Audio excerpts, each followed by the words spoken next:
Sahabat pendidikan karakter, mengapa kebijakan sastra masuk kurikulum sangat bermasalah?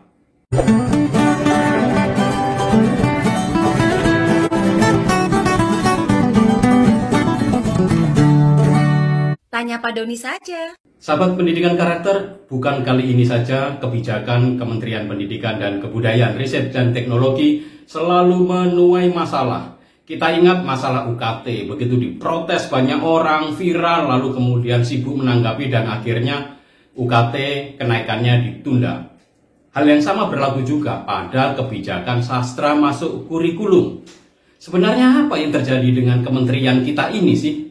Mengapa setiap kali membuat kebijakan pendidikan selalu bermasalah, selalu menimbulkan polemik, dan selalu setelah viral baru kemudian ditanggapi? Kebijakan sastra masuk kurikulum menjadi bermasalah karena ada 3 hal. Pertama, istilah sastra itu sendiri sudah bermasalah karena di kalangan para sastrawan kita tahu bahwa untuk menentukan sebuah buku itu masuk sebagai buku sastra atau tidak, itu tidak sembarangan. Sementara di dalam buku panduan penggunaan buku sastra di dalam kurikulum, ternyata judul-judul buku-bukunya itu sangat bermasalah. Boro-boro bisa disebut sastra. Beberapa karya-karya itu banyak kalangan menilai itu bukan karya sastra. Jadi yang menjadi persoalan adalah pertama, penggunaan istilah sastra itu sendiri, dan juga di dalam buku panduan penggunaan buku sastra di dalam kurikulum. Ini menjadi bermasalah. Karena terkait dengan sastra itu tidak setiap buku, tidak setiap bacaan itu bisa kita kualifikasikan sebagai buku sastra. Itu yang pertama. Yang kedua, kebijakan sastra masuk kurikulum juga menjadi bermasalah karena ternyata penentuan buku-bukunya dan rujukan yang dipakai sebagai buku panduan penggunaan buku sastra di dalam kurikulum itu ternyata isinya sangat bermasalah.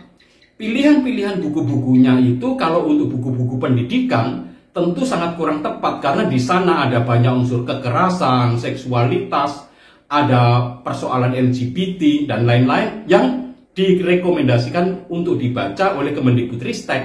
Tentu ini akan menjadi persoalan besar di masyarakat karena ini masalah pendidikan. Untuk buku-buku sastra dalam konteks pendidikan, tentu pemerintah semestinya punya kebijaksanaan di dalam memilih buku-buku itu.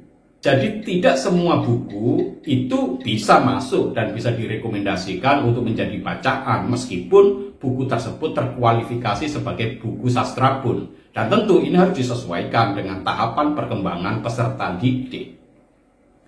Lalu yang ketiga persoalannya adalah kita jadi bertanya, sebenarnya Kemendikbudristek itu cara kerjanya seperti apa sih? Karena ketika panduan penggunaan buku sastra di dalam kurikulum itu di launching, dirilis, spontan begitu masyarakat membaca, melihat, lalu ada banyak protes. Ternyata di situ ada kurator-kurator, para penulis, penelaah, lalu kemudian ada penanggung jawab yang semuanya terlibat di dalam proses peluncuran penggunaan buku sastra di dalam kurikulum. Jadi di dalam proses pembuatan buku panduan itu banyak individu terlibat di dalamnya.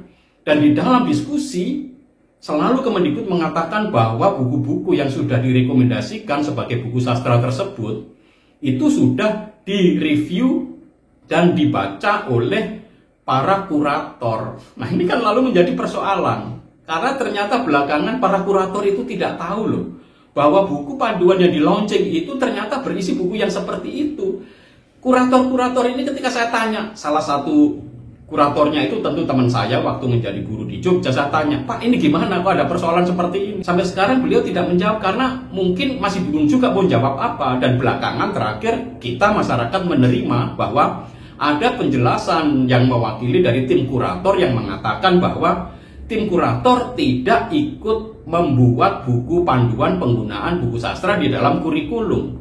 Tim kurator juga menyesalkan adanya kekeliruan dan kesalahan fatal di dalam panduan penggunaan buku sastra di dalam kurikulum. Dan bahkan beberapa karya-karya dari kurator itu masuk di dalam buku panduan rujukan untuk sastra di dalam kurikulum itu. Tentu ini kan menjadi persoalan ya, ada persoalan etis di sini ya. Bagaimana mungkin seorang kurator sastra mengkuratori bukunya sendiri di dalam buku itu?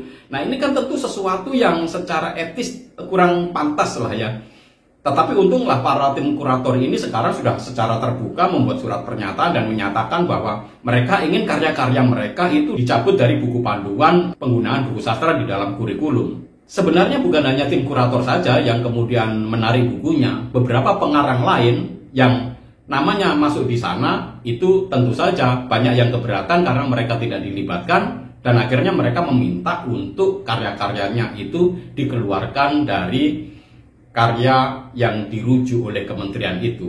Salah satunya ya sastrawan Nirwan Dewanto. Dia mengatakan bahwa lebih baik buku-buku saya, puisi-puisi saya dicabut saja dari buku rujukan atau buku panduan penggunaan sastra di dalam kurikulum.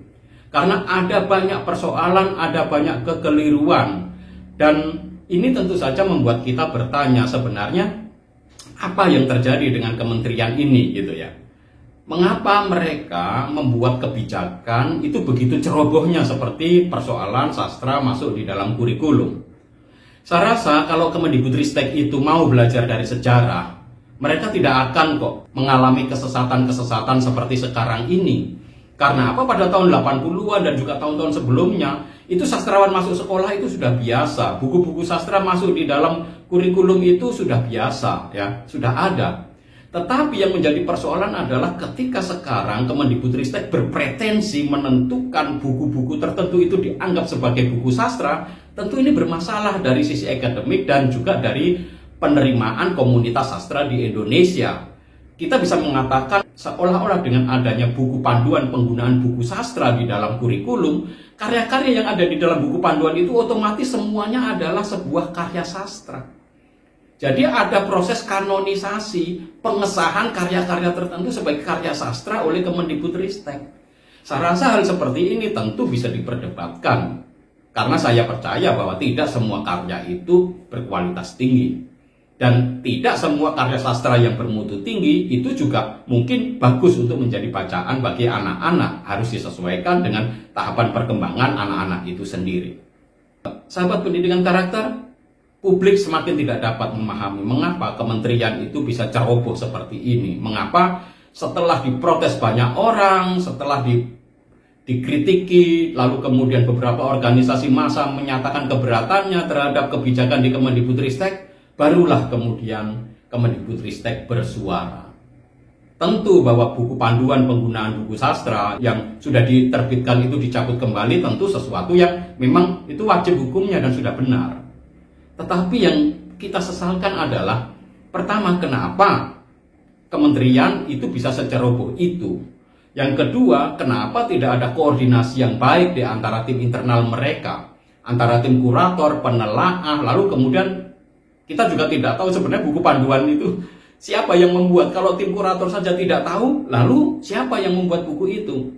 Bahkan salah seorang kurator mengatakan, kami juga baru tahu ketika buku panduan itu di-launching pada 2 Mei kemarin. Lalu yang ketiga, tentu yang menjadi persoalan adalah bagaimana kementerian merespon menjawab itu. Sejauh saya ingat jawaban-jawaban dari Kepala BSKAP, Mas Nino, dia mengatakan begini, ya buku panduan, buku rujukan sastra ini adalah dokumen hidup. Nah, semuanya dianggap sebagai dokumen hidup itu. Naskah akademik kurikulum yang bermasalah, lalu alasannya adalah dokumen hidup yang bisa direvisi, dievaluasi. Tentu setiap dokumen di kementerian itu adalah dokumen yang wajib ditelaah dan dievaluasi secara terus-menerus. Tetapi tidak bisa dong bersembunyi di balik kata-kata bahwa ini dokumen hidup yang kemudian bisa berubah lalu berkembang sesuai dengan masukan perkembangan zaman. Intinya adalah saya ingin mengatakan bahwa Kemendikbudristek, cukuplah ini yang terakhir kali kalian membuat kebijakan yang ceroboh. Cukuplah ini yang terakhir kali kalian membuat kebijakan yang kemudian menimbulkan protes dari masyarakat. Belajarlah dari pengalaman, belajarlah dari sejarah.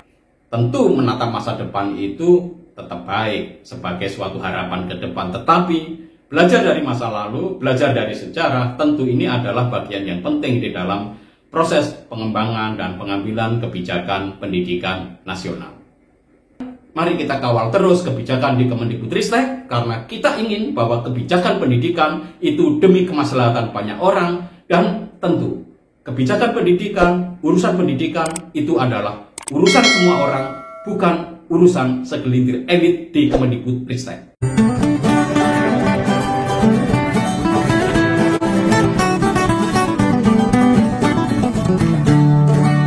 Tanya Pak Doni saja.